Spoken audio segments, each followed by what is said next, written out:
सृष्टि की शुरुआत में चारों ओर केवल असीम जल ही जल था। उस अनंत जल के बीच क्षीर सागर में शेषनाग की शैया पर योग निद्रा में विश्राम कर रहे थे भगवान विष्णु।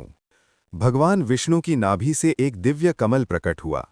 उस कमल पर सृष्टि के रचयिता भगवान ब्रह्मा विराजमान थे। भगवान ब्रह्मा नई सृष्टि की रचना के विषय में गहन चिंतन कर रहे थे।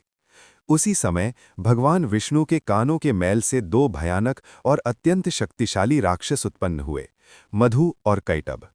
उनका शरीर पर्वत के समान विशाल था, आंखें अंगारों की तरह लाल चमक रही थीं, और उनके भीतर अपार शक्ति के साथ घोर अहंकार भी भरा हुआ था। जब उनकी दृष्टि कमल पर बैठे भगवान ब्रह्मा पर पड़ी, तो वे क्रोध से भर उठे और उन्हें मारने के लिए उनकी ओर बढ़ने लगे। ये देखकर भगवान ब्रह्मा अत्यंत भयभीत हो गए। उन्होंने तुरंत आदिशक्ति देवी दुर्गा का स्मरण करते हुए प्रार्थना की, हे माँ, कृपा करके भगवान विष्णु को योग निद्रा से जगाइए और इस संकट से सृष्टि की रक्षा कीजिए। देवी दुर्गा की कृपा से भगवान विष्णु की योग निद्रा भंग हुई। जब उन्होंने आंखें खोलीं तो देखा कि दो भयानक राक्षस भगवान ब्रह्मा पर आक्रमण करने वाले हैं।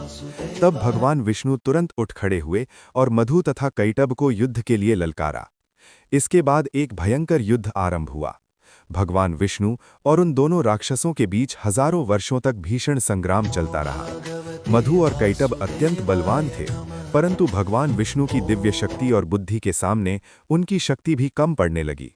अंत में भगवान विष्णु ने अपनी चतुराई से दोनों राक्षसों को प्रसन्न करते हुए कहा, तुम दोनों महान और पराक्रमी योद्धा हो, मुझसे वर मांगो। अहंकार में डूबे मधु और कैटभ बोले, हम तुम्हें वर देते हैं कि तुम हमें तभी मार सकते हो जब चारों ओर जल न हो। चारों ओर केवल जल ही जल था।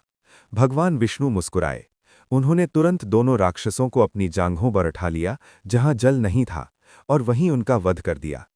इस प्रकार भगवान विष्णु ने मधु और कैटभ जैसे घमंडी राक्षसों का अंत करके सृष्टि को विनाश से बचा लिया।